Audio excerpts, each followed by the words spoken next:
Hello friends, I am Dolly and today we have learnt about class 8 geography chapter number 2 land, soil, water and natural vegetations और wild life resources के हम बात कर रहे थे।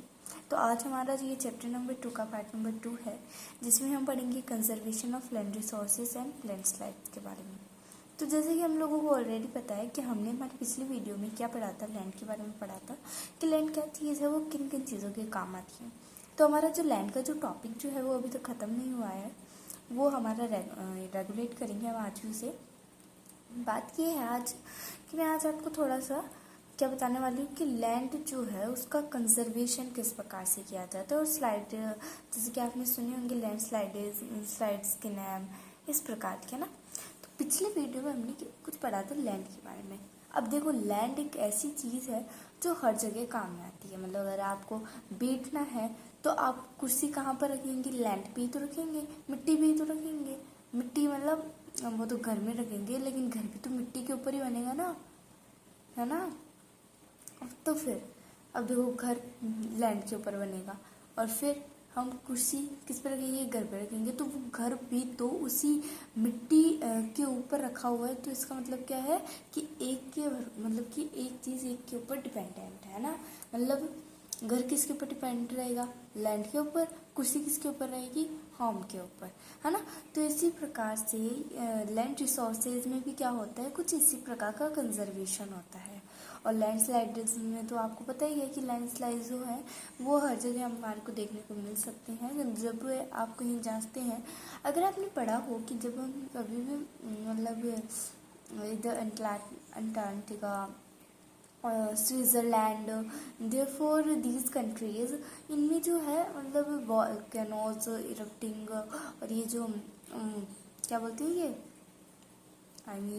Earthquake और tsunami, ये जो है ये इनकी कॉमन सी चीज़ है। मतलब ये आते रहते हैं। बट अगर हमारे राजस्थान में मतलब थोड़ा सा भी अगर अर्थक्वेक आ जाए ना तो लोग समझते हो भाई सबसे भयंकर आ गया। लेकिन ऐसा क्या नहीं होता। अगर यही अर्थक्वेक अगर हमारे जापान या फिर सुनामी जो है हमारे जापान वाले का जाए तो उनको ये लगे ये तो नॉर्मल है, ये तो बिल्कुल नॉर्मल से भी बहुत कम है। तो ऐसे ये जो फिनोमिनाज होती है हमारे को हर कहीं देखने को मिल सकते हैं आराम से। तो मतलब कि हर चीज़ की अपनी अपनी बदलाव होते रहते हैं। मतलब मिटिगेशन भी कह सकते हैं इस चीज़ को। ओके, सो अब देखो, अब हम हमारा जो टॉपिक जो है कंजर्वेशन ऑफ लैंड रिसोर्सेज को कंटिन्यू करते हैं। लैंड डिग्रेडेशन का क्या मतलब होता है, यानी कि अगर हम पेड़ को लगाएंगे तो क्या होगा, जो पेड़ की जो जड़ जो होती है ना, वो के रूट्स जो होती है ना, वो क्या करेंगे, मिट्टी को क्या करके रखती है, पकड़ के रखती है। जिस वजह से क्या होता है, जब भी जो तेज़ बारिश आती है तो मिट्टी जो है कट के नहीं जाती है। आपने सुना होगा कि मिट्टी कट के चल जाती है, सड़क भी कट के चल जाती है। आपने नाम सुना ही होगा ज़्यादातर। मतलब कि डिग्रेडेशन हो जाता है किसका, लैंड का। ओके, तो इस लैंड डिग्रेडेशन से बचने के लिए हमने कुछ फॉलोइंग मेथड्स को अपनाया है, जैसे afforestation, land reclamation, agro regulated use of chemical pesticide and fertiliser, check on novel grazing. Afforestation यानी खूब सारे पेड़ पौधे उगाओ। अगर हम खूब पेड़ पौधे उगाएंगे तो उससे क्या होएगा कि उनके सारों के रूट्स क्या करेंगे, मिट्टी को पकड़ के रखेंगे। मिट्टी को पकड़ के रखेंगे तो क्या होगा, लैंड डिग्रेडेशन कम होएगा। इसलिए कहते हैं कि सबसे ज़्यादा पेड़ उगाओ। लैंड रिक्लेमेशन यानी कि लैंड को हम अगर बार बार में अगर क्या कराते रहे, उपजाऊ कराते रहें तो वो बहुत अच्छा रहता है। और रेगुलेटेड, और अगर हम केमिकल पेस्टिसाइड फर्टिलाइजर्स इनका जब यूज़ करते रहते हैं तो मिट्टी जो है वो क्या हो जाती है, एक तरीके से ओवर ग्रेसिंग हो जाती है। इसके बहुत कम क्या रहते हैं, चांसेस रहते हैं कि मिट्टी कट के जाए। ओके, और अगर हमारे को पता लगाना है कि मिट्टी का डिग्रेडेशन हो रहा है तो हम चेक ऑन ओवर ग्रेजिंग, हम उसे ओवर ग्रेजिंग भी चेक कर सकते हैं।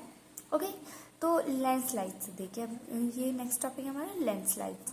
देखिए, मास मूवमेंट ऑफ रॉक, डिब्राइज और अर्थ डाउन ए स्लॉप, वो मूवमेंट लैंडस्लाइड का मतलब है। लैंडस्लाइड्स मतलब कि मास मूवमेंट हो गया, रॉक्स का हलचल हो गई रॉक्स में। और अर्थ डाउन, जैसे आपने देखा होगा कि जो अर्थ की प्लेट्स जो हैं जब वो मतलब एक दूसरे से भिड़ के ऐसे हो जाती है, मतलब आगे निकल जाती है और एक पीछे निकल जाती है। ये भी लैंडस्लाइड से ही होता है। प्लेट्स मूवमेंट उसे कहते हैं, जैसे अर्थक्वेक, वॉल्केनोज एंड सुनामी, ये सब लैंडस्लाइड्स के एग्जाम्पल है।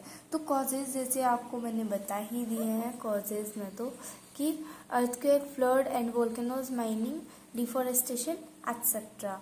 इम्पैक्ट, अब इस चीज़ का इम्पैक्ट क्या है? Loss of life, property, flood और एंड मेनी प्रॉब्लम्स। गाइस इस चीज़ की एक मतलब है, हाँ भाई मान लिया अर्थक्वेक आया, फ्लड आया, वॉल्केनो आया, माइनिंग आई, डिफॉरेस्टेशन आई, ये सब कुछ आया, लेकिन गाइस इनमें क्या होता है कि बहुत से लोगों की जान चल जाती है। जो चीज़ें अरबों करोड़ों रुपए की बनी है वो ख़राब हो जाती हैं, यानी कि ये फ्लड वगैरह की वजह से सब कुछ तहस नहस हो जाता है। तो मतलब ये बहुत हानिकारक है, मतलब हमारे लिए हार्मफुल है। तो इसलिए ये इम्पैक्ट मुझे तो बिल्कुल अच्छा नहीं लगता, क्योंकि आपने देखा होगा कि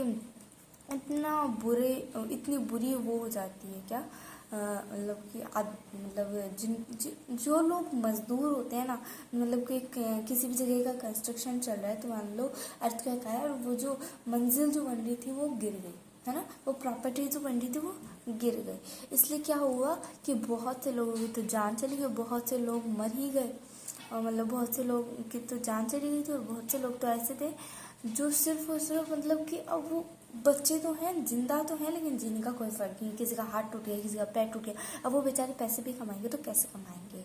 आई बात समझ में? तो ये मिटिगेशन मैकेनिज्म, ये जो है एग्जाम्पल आप ये दे सकती हो जो मैंने बताया, हजार्ड मैपिंग और identifying area and avoiding it, construction of rotation wall, increase in the vegetation, surface drains, control work. तो ये जो चार जो मिटिगेशन मैकेनिज्म जो वर्क है, इनके बारे में हम सॉइल रिसोर्सेज में पढ़ेंगे, जो कि बहुत ही अच्छा टॉपिक है, मतलब।